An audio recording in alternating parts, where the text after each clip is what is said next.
Good afternoon and a very warm welcome everyone to this online election monitor event organized by the European Policy Center and dedicated to the nationwide elections that took place in Hungary yesterday.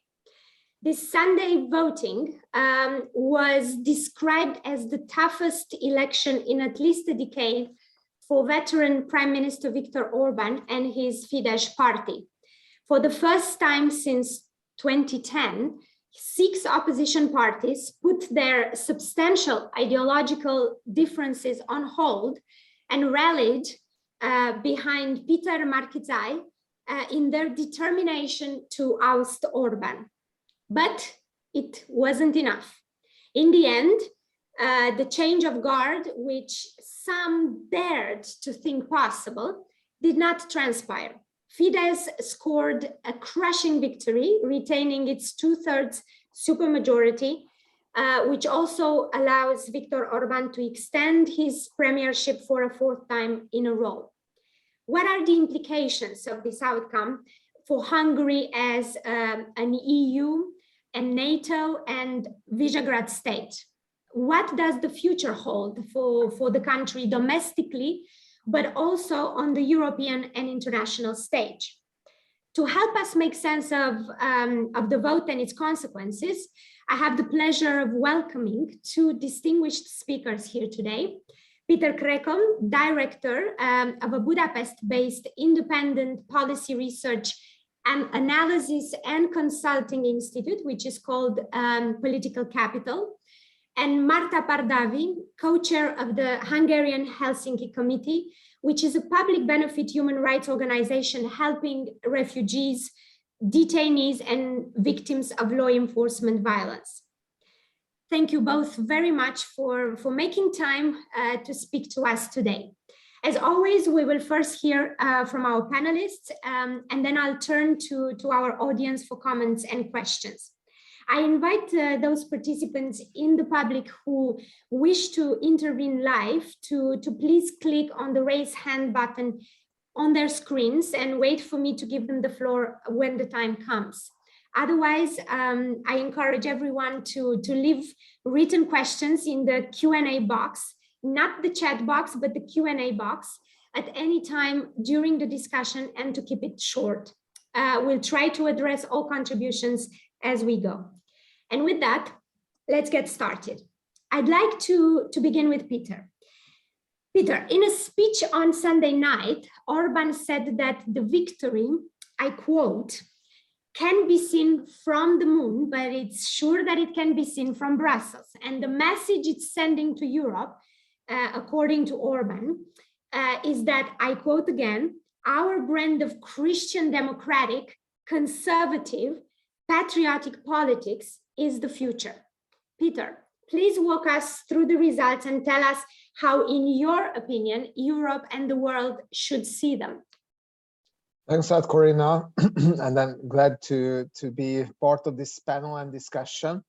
Yes, so yes, the results were obviously unexpected, even for the governmental side. No pollster, not even the pro-governmental pollster, have polled something similar victory in size than what we could see at the end.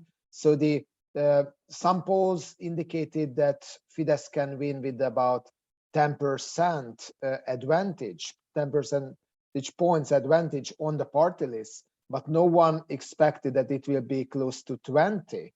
Right now, if we take a look at the results on the party list, and it's still counting because the votes from abroad, but including the votes from the surrounding countries, so the ethnic Hungarian votes are still being counted, which means that it can push above the results of Fidesz a bit more. So right now, Fidesz has 53%, and the opposition gained only 35% on the party list. And the nature of the Hungarian electoral system is that it's only a minority of the mandates that are coming from the parties, and the majority is coming from individual constituencies, where Fidesz could make an even more persuasive victory with 88 mandates were taken by Fidesz candidates in a first past the post system, and only 18 of them were taken by the opposition. So it's a crushing victory for the opposition, and for Fidesz, and a crushing defeat for the opposition, and no question that the Hungarian hybrid regime and the institutional system helped Fidesz to make it possible big time. But this is not the only reason, and we can go into the details a bit more soon about the real reasons for this defeat. But let's just remind the audience that in 2019 the opposition could make a surprise win only 3 years ago, or 2.5 years ago, in the municipal elections. But Orbán's message was practically that everything what Fidesz has done so far was right. He was also lashing out to President Zelensky, the president of Ukraine, in his speech, saying that he had to fight with many forces, including Brussels, including the international media, including George Soros, and including at the end President Zelensky as well. He did not dedicate any words to Russia. So in his quite competent speech, he practically put himself against the big word conspiracy that he could defeat in this election. And yes, Orbán definitely hopes that Brussels will understand the message in the sense that they will accept that Orbán would not like to correct his line when it comes to foreign policy and when it comes to rule of law issues. Thank you very much, Péter.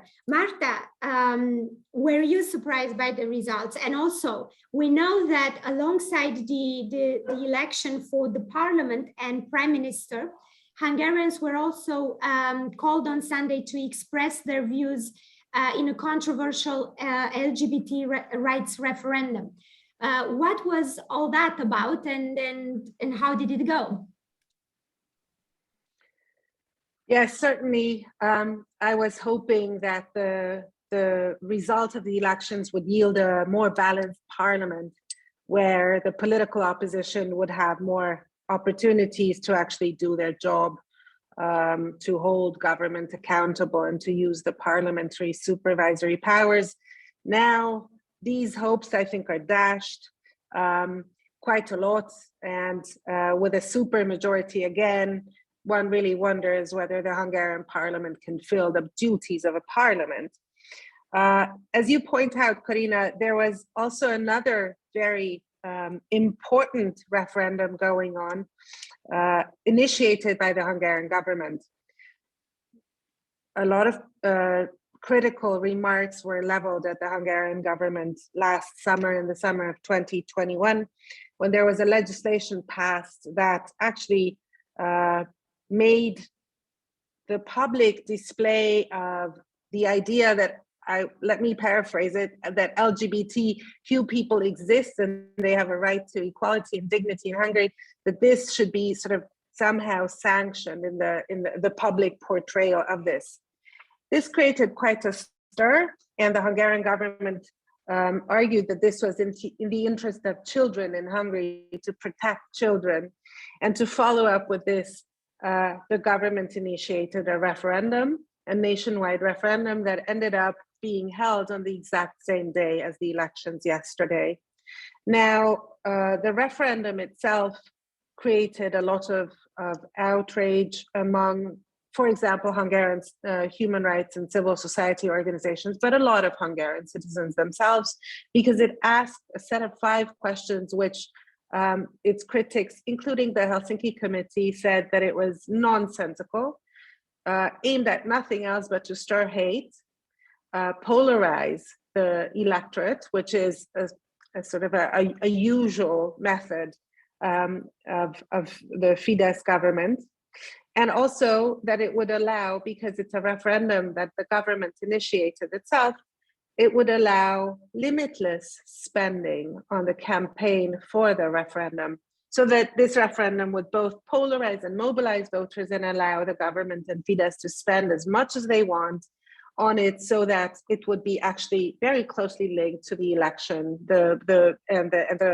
and the competition between political parties. Now, what happened is that when voters went to the polls, they received not only the national list and the ballot for an individual candidate, as Péter described, but also a third ballot, which was the referendum. And there was a very big campaign from civil society calling on voters to cast invalid votes, to basically state, we are interested in participating, we want to make our voice heard, but still this makes no sense, and to spoil it. And what happened was, I think, quite positive among many not so positive outcomes of this. 20% of those who cast a vote cast an invalid vote. And in fact, the referendum did not yield a valid result. So the call to spoil votes was successful. And I think this is a good sign that many Hungarian voters, even more than those who voted for Fidesz, don't want to go along this hate propaganda that has no real sense. I think this is a positive feature, particularly that it was so impossible to get across to in the campaign. There was such a huge mobilization of resources, of promotion by the government, and there was such a scarcity of opportunities for other views to become known. So I think it's great that this at least was spoiled.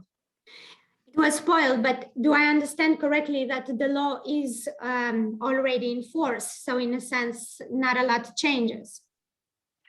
That's true. This referendum was completely useless in the way of really asking people, what would you like? Which policy option do you prefer? Which would then allow the government to set some sort of policy into action, since that policy was already adopted. So in this sense, it was really very see-through, very transparent, that this was, I think, meant to allow mobilization, spending, and polarization. This is what the government wanted. This is what served Fidesz's aims. Right. Now, I wonder, Péter, if we can go back and deep a bit deeper into what you said. So how did he do it? Not just to win again, but to win so resoundingly. You said that it was more than just the fact that he didn't play fair. So what are some of the reasons for which we're seeing such a crushing victory? I would summarize the reasons in three main points, and the first would remain the institutional factor. It's easier to remain popular if you have the constitutional court in your pocket. Practically, you have the prosecutors of it in your pocket. If you can spend unlimitedly, as Márta already said, on the campaign. Also, if you have, votes, mail ballots that are pretty difficult to control, and also if you have the most centralized media environment in the whole European Union, because this is what we can observe in Hungary with the so-called Kesma, a huge giga foundation consisting more than 500 media outlets are practically in one portfolio and controlled politically. And increasingly, I would say that what we can observe in Hungary is a kind of state-sponsored disinformation. And I'm happy to talk a bit more about that. But this would be the first part, the institutional factor. And also, if you take a look at the OSCE interim report, it highlighted the huge asymmetry in terms of resources, in terms of access to the public space and the media space by the opposition and the government.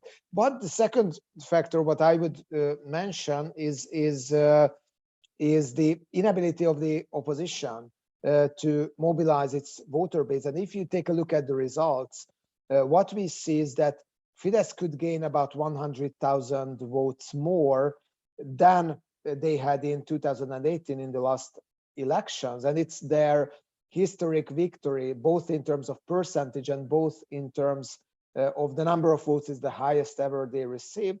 But at the same time, the opposition lost 900,000 votes in a country of 10 million. So it's a huge loss. And we are just preparing an analysis at Political Capital Institute, looking for the results. But it seems that this factor that you mentioned at the very beginning, Corina, that the opposition parties could join forces, on the surface it seems to be as a heroic and important act, and it's clearly is to a certain extent. On the other hand, it did not come without losses, and the previous Jobbik voters, the far right voters who back to 2018 still voted for Jobbik, parts of them have gravitated to the extreme right, Our Home movement party, which is practically a neo-Nazi party, anti-vaccine, anti-Semitic, anti-Roma, anti-migrant, and pro-Russian.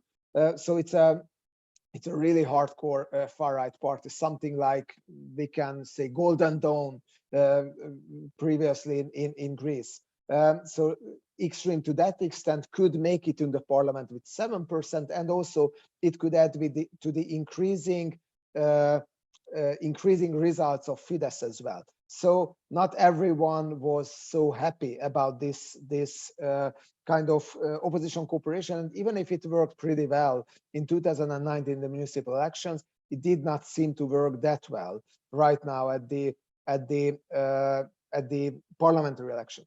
And the last point I would make is the war. After confusion, because Orbán is clearly the most pro-Russian prime minister in the European Union, and it caused some problems and the rhetoric at the very beginning when the war broke out, the government find a winning narrative for how to communicate about the war, and the message was threefold. First, the opposition wants to drag the country into the war, while we want to keep it out. So we want peace. The opposition wants war. Second, we want cheap gas, said the government, while the opposition wants to abolish all gas contracts with Gazprom. And so we provide you the cheap gas, and there is a cap on gas prices in Hungary.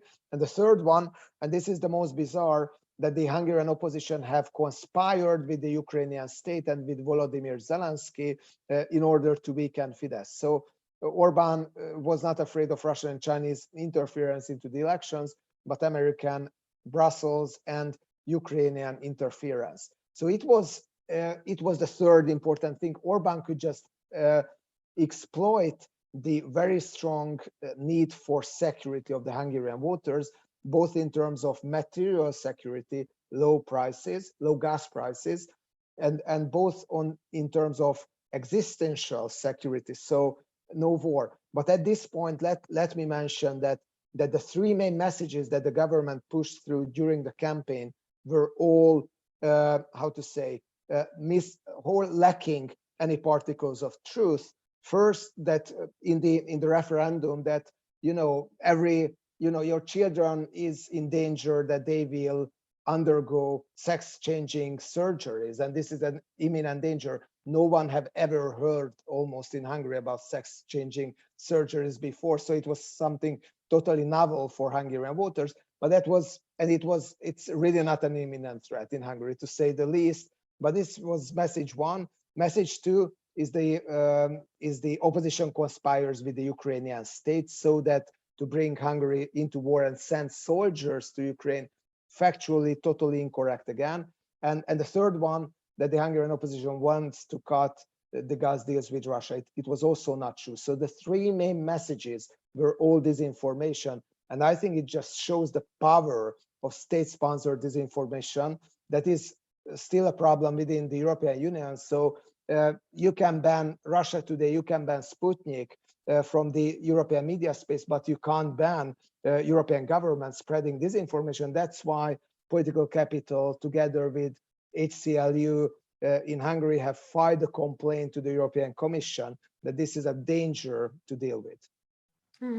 Thank you so much, Peter. It's very interesting that what you say about this forced marriage between the opposition parties. Was there any indication during the campaign that this alliance could turn against itself, in a sense, that the public would in a sense be reluctant to cast a vote because they were such a motley crew? Not really, I would tell. So most of the polls predicted, as I said, the average, let's say, difference between the two party list measures was about 5%, and finally it will be about 10-20%. So it's a huge miscalculation in the polls, and we do not really know when did the polls go wrong. So we could also see points where the opposition had more votes than Fidesz, but was it so? Was it a valid result? I would rather assume that it was probably the war that made this huge impact on the electorate. And yes, while Fidesz had its very consistent message, the opposition was quite chaotic in their messaging, and they could be pushed into this position that they were pro-war. And also, I had to say that the cooperation between the opposition parties, it's 6 parties plus a 7th player, the independent prime minister, so it was far from being optimal, and not to say ideal, but I think this crushing victory was not visible in the polls before, and it came as a huge surprise even for Fidesz itself. Thank you, Péter. Márta,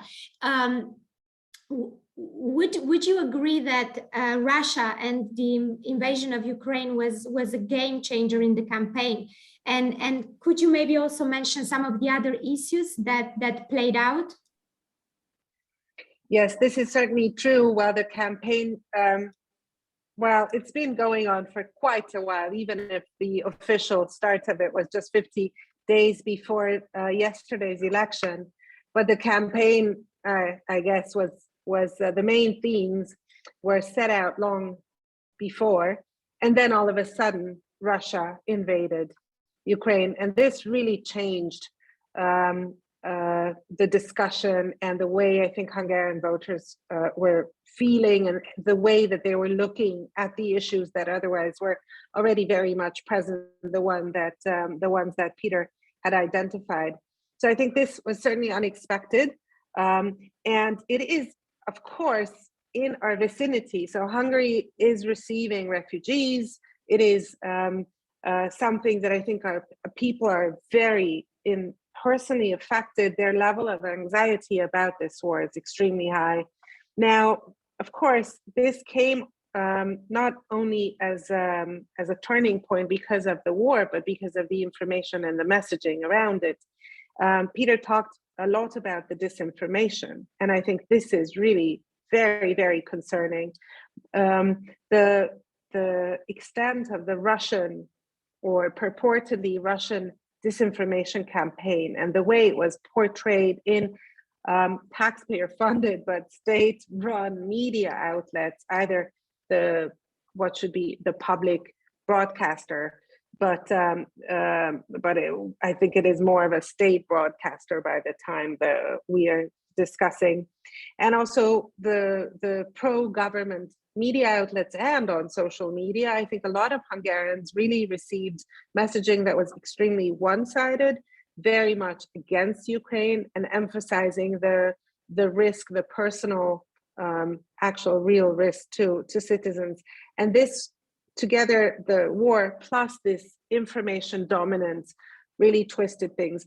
While we're talking now, I just noticed that the OSCE ODIHR election statement, the preliminary statement, had just come out, which is, of course, not the final report itself, but it is very indicative of the way independent international election observations see it. It's quite a long document. I haven't had the time to look through it, but it's very important that it is, of course, also emphasizing the effect and the way the war in Russia was dealt with. And of course, many of the critical remarks that we expected, because they were already so present in 2018, are are repeated again in this report.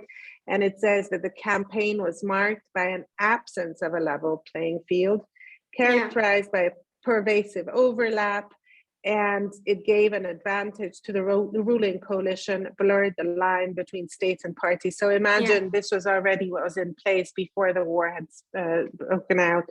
And now, of course, this very strong messaging, not only about the risks, but associating the Hungarian opposition with forces that would bring the risk home to Hungary by involving Hungary in a war.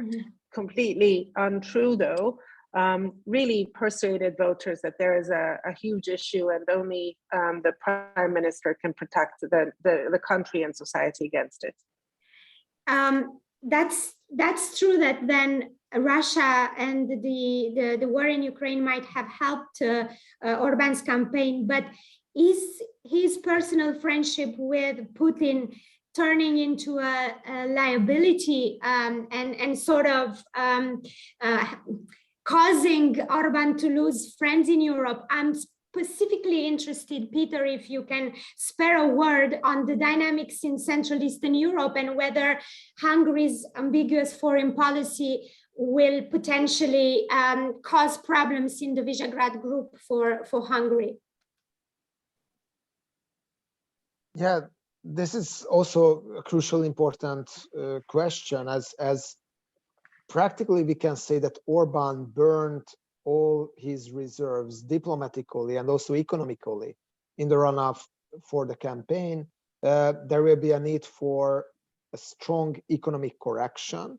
The budget deficit went wild, and Orban has to correct it somehow. Also, at the same time, there is this increasingly problematic international economic environment with the strong danger and threat of stagflation in the whole Western world and in world economy. So he is in dire need of both the loans from the European Union and both the funds from the European Union, and especially the RFF, the Recovery and Resilience Funds that Hungary and Poland have not received so far. I mean the recovery part, and at the same time we can see that Orban is really more isolated than ever before within the European Union, with his clearly outlier position when it comes to Russia and Ukraine. There were more critical statements on Ukraine in the last 1 month than about Russia in the governmental communication, and there were far more critical remarks towards Brussels in the Hungarian governmental rhetoric than about Russia. That Vladimir Putin's name have not been mentioned practically in the last month in Hungary. And also, of course, Orban keeps the minimum when it's needed in the European Union and NATO. So don't forget that Orban have supported 4 rounds of sanctions already in the European Council, and he can go further. When it comes, on the other hand, to energy-related sanctions, he will clearly say a no, most probably. And also, Hungary does not allow to transfer lethal weapons through its territory to Ukraine, which might be important because it would be one more way to Ukraine for military help. And also, Orban, as the only prime minister in Central Eastern Europe, have not announced that International Investment Bank, it was a cover bank practically of KGB before the transition, and it still has very strong ties to the Kremlin and to Russian secret services. So, and it's hosted in Budapest, and Orban still wants to keep it in Hungary, while countries like Romania, Slovakia, Czech Republic, also Bulgaria announced that they would leave that. So Hungary has an outlier position when it comes to the Russia and Ukraine issue. And the big question is that will Orban be able to overcome it? These differences. In last week, there would have been a V4 meeting, a group meeting of the Visegrad group that finally was cancelled by the Polish and the Czech defense ministers as well. And finally, the whole event was cancelled. Orbán did not team up with the Polish, the Czech, and the Slovenian prime minister when they went to Kiev. And right now we can see that even his both two most important friends in the European Union, Jaroslav Kaczynski, or let's say Poland and Janez Janša, Slovenia, are rather reluctant to support him, and there is a freezing relationship. And of course, we know that Poland and Hungary needs each other, and there is a lot of ideological similarity. But this topic can be really divisive. So Orbán should make how to say, some kind of correction in his foreign policy line. His first speeches and interviews suggest that he will be reluctant to do so, though. Yes, so it seems. But Márta, do you think that on the one hand, the need of Hungary for funds that Péter mentioned, together with these cracks that appear in the Visegrad group, could potentially amount to an opportunity for the EU to maybe address some of the long-standing issues with rule of law and democracy in Hungary? Yes, this is, of course, a very interesting question, and I think a lot of people have very strong views about it, but how it turns out, we don't know yet. What I can offer is that what we see, and also not only within the EU and autocratization within the EU, but also when it comes to Russia, is that a very important learning is that appeasement and dialogue, they don't work. They embolden autocrats. They will not achieve reversal. And so the question is, what can the European Union as a set of rules and institutions do to ensure that the damage is controlled? This re-election does not lead to further backsliding, that there is adherence to core EU values. In this respect, I think we really have to look at how Poland is reacting. And I also hear Péter and others saying, well, let's see, because this is also a question about funds where although there might be cracks in the strong alliance, but out of pragmatic reasons, these member states might want to have each other's backs, continue to have each other's backs. At the same time, I think we really need to ensure that the funds which are very needed in Hungary, they are very needed now, are used as a leverage.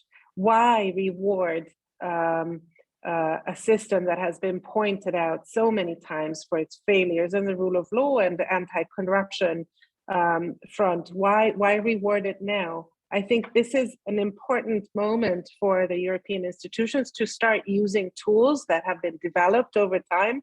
There's been already quite a lot in the rule of law toolbox, but the conditionality regulation is one that is specifically meant to ensure that EU funds are used in a way that that serves the European Union's interest and that of its citizens and the core values of the EU. So I think right now, the Commission should be thinking very hard how to approach this new situation. Can we expect Mr. Orbán to reverse on something that he has been so adamant and such a strong man about? His first statements have not really shed any, good hopes. They have basically called out the mainstream media, Brussels, civil society, the left within Hungary, the international left, George Soros, and the Ukrainian president, as if they were all opponents of Hungary. And so I don't see any appetite on his side to change now. But we must have change in this respect, because the current Hungarian framework really allows for corruption. And this will go on. So yes, use new tools, gather ample evidence. There is already a lot of evidence, I think, in possession of the Commission, but just move forward with this because otherwise the tools were created out of out of a hope that they would allow for reversal to stop. Now, if we don't use these tools, what was the effort for? It's going to lead to further disappointment and disillusionment at a time where, yes, Poland might actually be a little bit more willing to discuss with European institutions, both in terms of its own rule of law breakdown, which hasn't gone away, of course. Yeah, I mean, this sort of touches on several of the questions that I'm reading in the Q&A box linked to whether we will see more of the same or a change in Orban's policies, and the direction of what I'm hearing from you is that we're likely to see probably more of the same, if not worse. So it's likely that we'll witness authoritarianism or more authoritarianism going on, with the EU probably still looking for solutions. But I want to pick on some of the other questions that have been posed, have been raised, and I will turn to Péter. But before that, please, if you have questions that you want to or comments that you want to make live, please raise your hands. I'm talking to our audience, and then in the meantime I will select I'll couple some of the questions in the Q&A box which refer to basically one participant is saying that she's missing analysis on why Orban and Fidesz remain popular.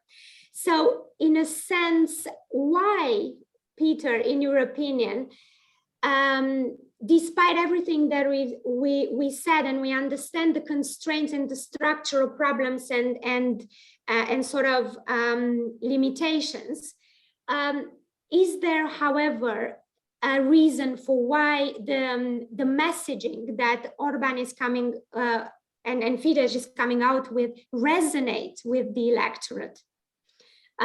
So if you can spare a word on the electorate itself.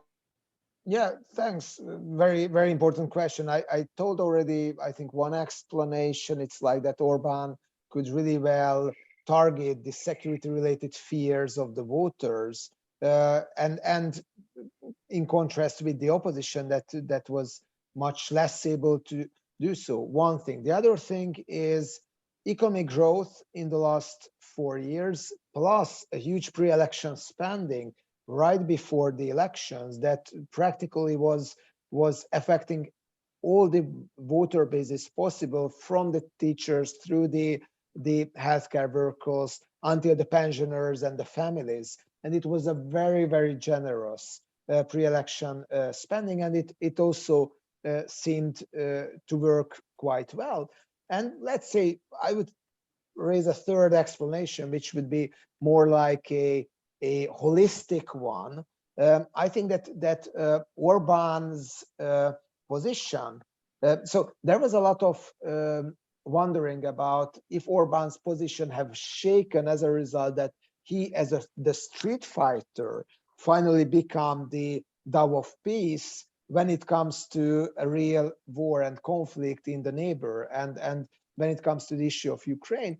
But maybe voters have seen it differently. It's like that that he's defending us until and goes into a conflict until it's not threatening us, and when it's threatening us, then he just tries to save Hungary from this war. And to the electorate of Fidesz, that is, of course, it's, I mean, more than 50% of the voters, so it has, of course, large chunks of the population from every voter group, but still pensioners and low-income people are overrepresented in this voter base. So for them, this kind of existential fears and security-related fears and also material fears were quite important, and this is something that Fidesz could well exploit to the campaign. So, of course, we have to tell that Orban definitely knows how to target the Hungarian electorate, and even if it's only a bit more than half of the population that voted for him,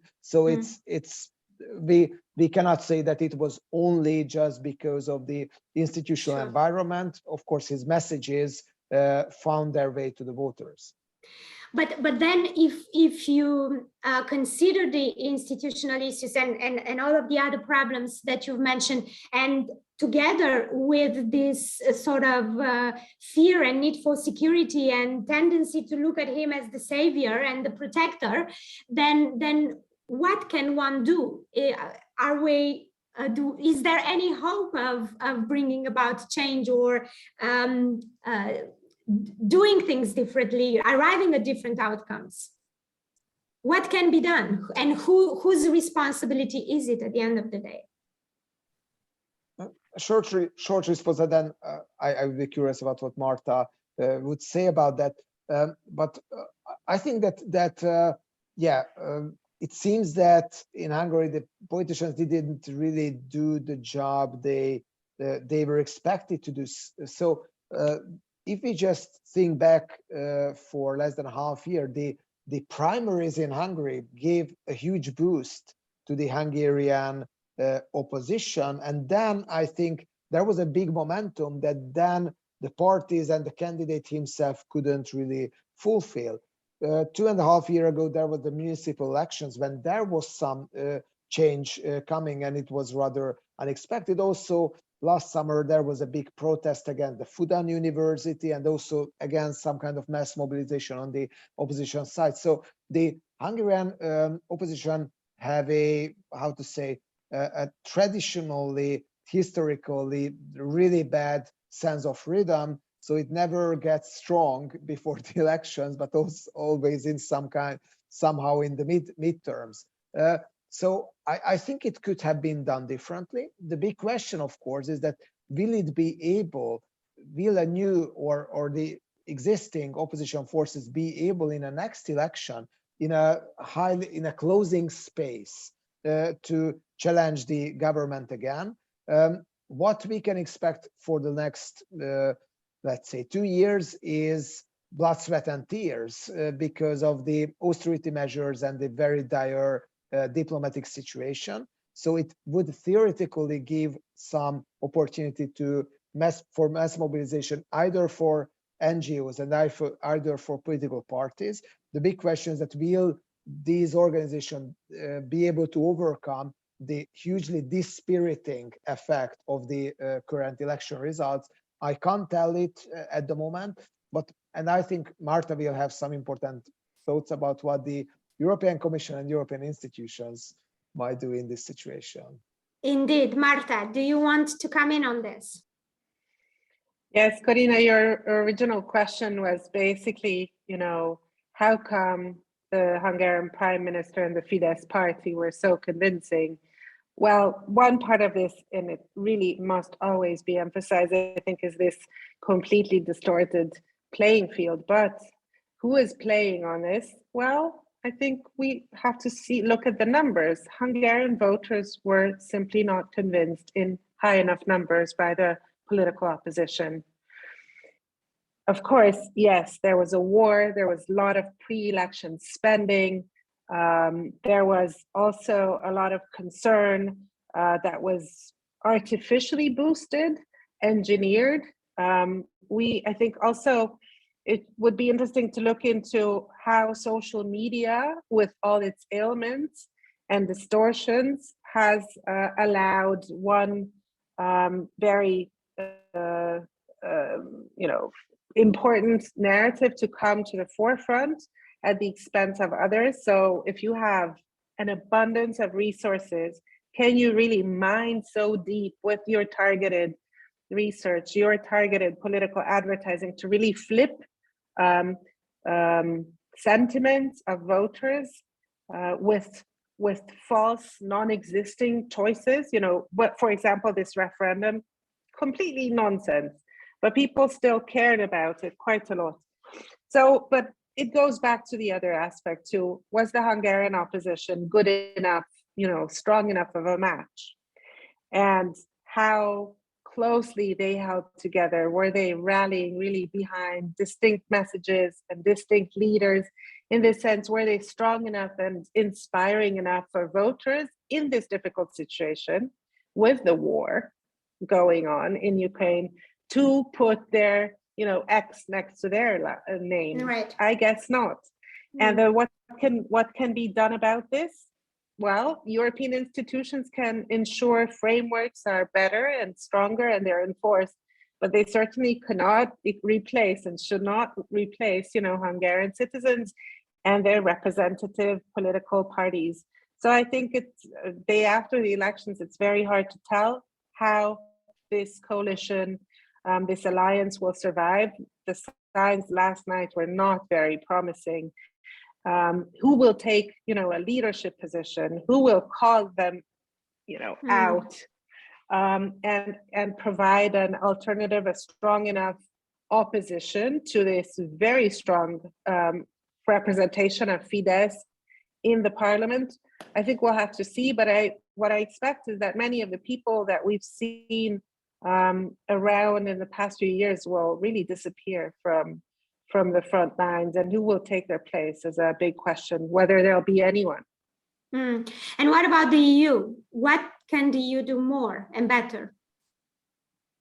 Is it just a question of mechanisms? That should it be more vocal as well? Picking up on a question that has been raised in the Q&A. Well, the mechanisms we've talked about, the rule of law conditionality, for example, but there are some takeaways that are, of course, relevant, I think, for the health of democracy all over the European Union. There's, of course, a lot of effort put into by the European Commission in the European Democracy Action Plan, for example, on ensuring integrity of elections and ensuring social media platforms that shouldn't distort. We have to go further than that now. And one thing that I think is really important, the OSCE election monitoring mission just in its press conference also emphasized this, that we have to look into how much citizens care about election integrity in their own systems. These of course impact European Parliament elections too. And a lot of member states have no real active civil society framework or mobilization around election integrity.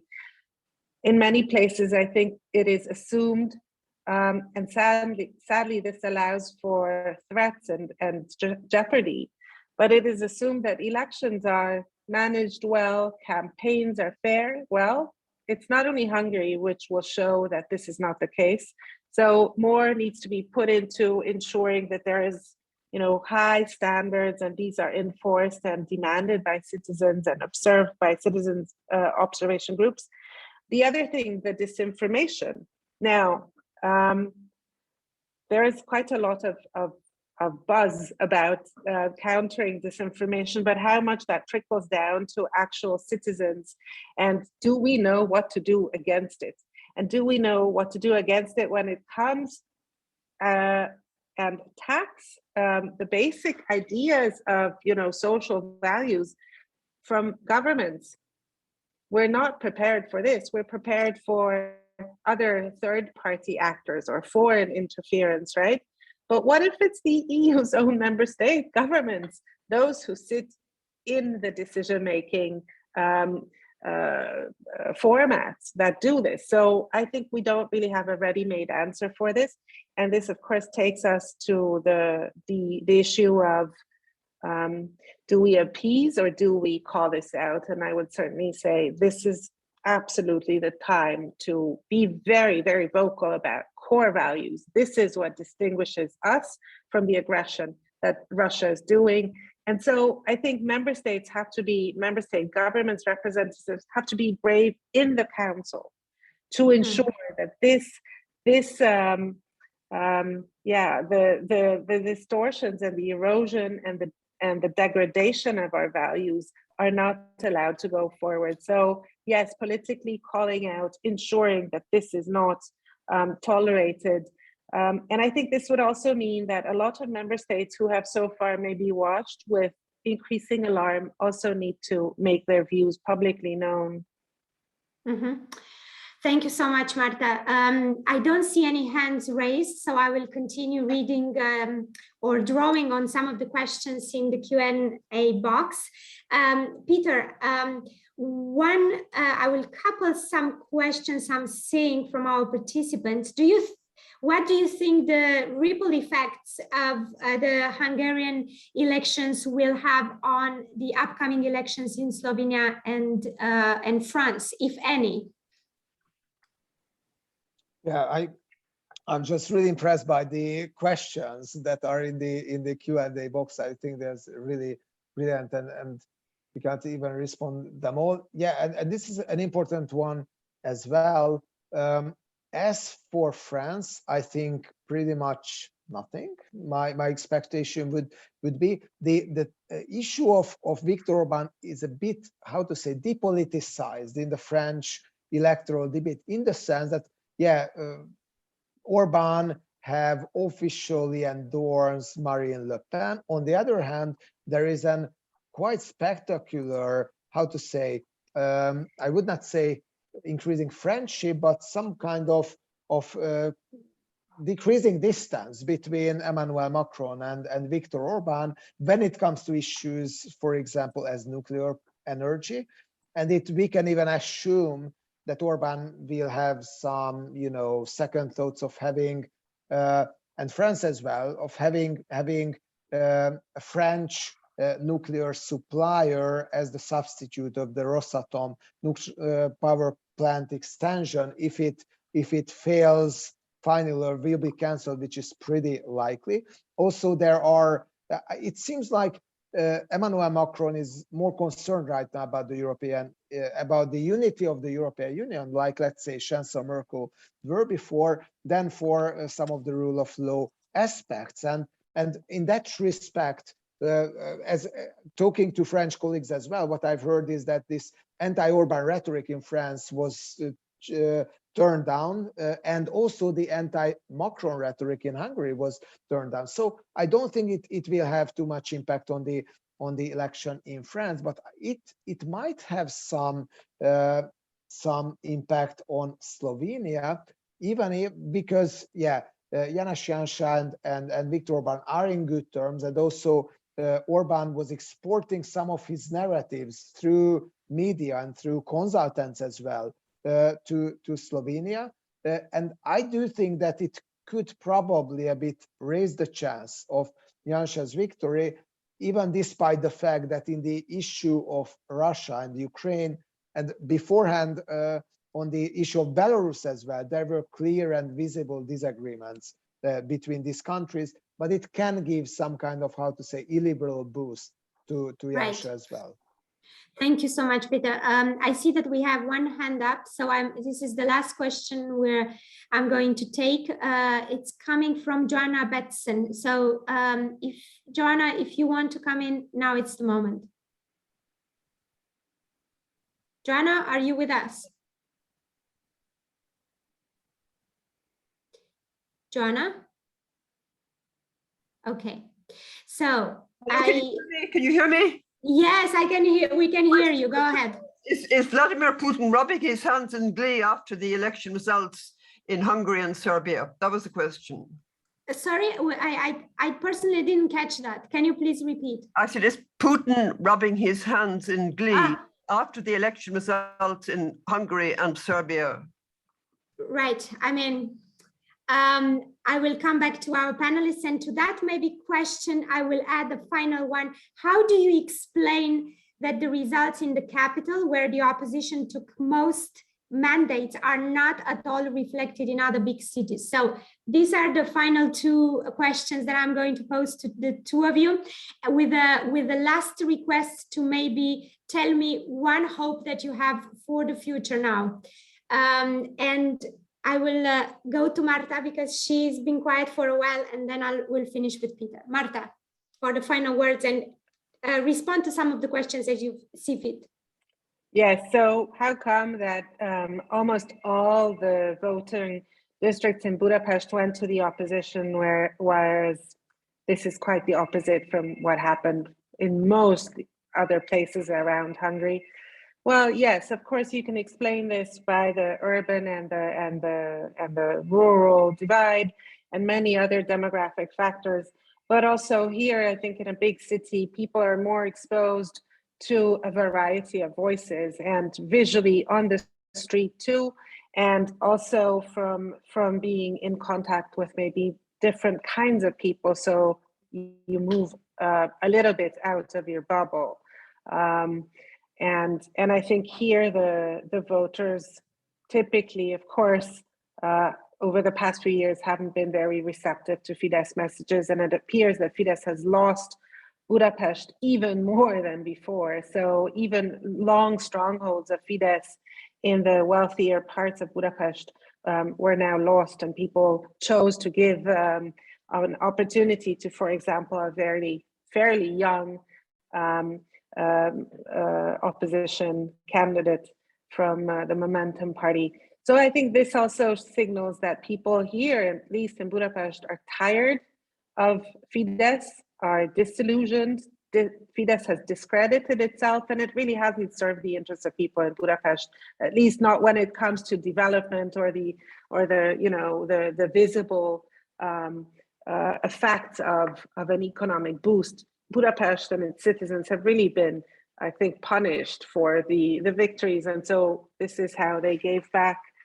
The positive thing, well, I think the role of civil society in this involvement of political processes is really something to look into, and I hope that it will be looked at more closely.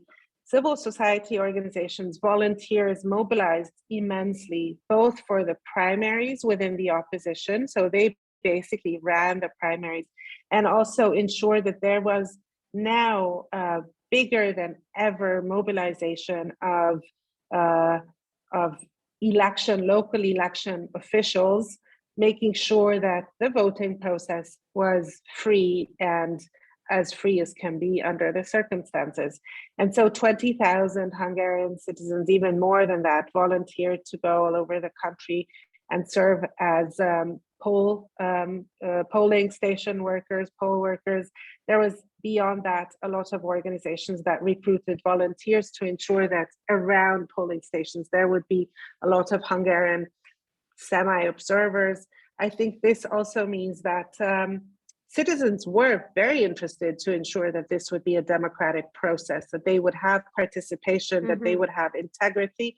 And I think this is a very positive step. I don't think Hungarians are disillusioned from participating. It's just that they yearn for real choices, and they don't want to be, misled by the distortions and the lies. So when people are taken seriously, they want to participate, and I think even in this difficult context, this was evidenced. Thank you, Márta. Péter, the final words. Yeah, thank you. I think Márta brilliantly responded most of the questions. I think probably one remained on Serbia and Hungary. And yeah, I do think that it definitely plays into Vladimir Putin's hands.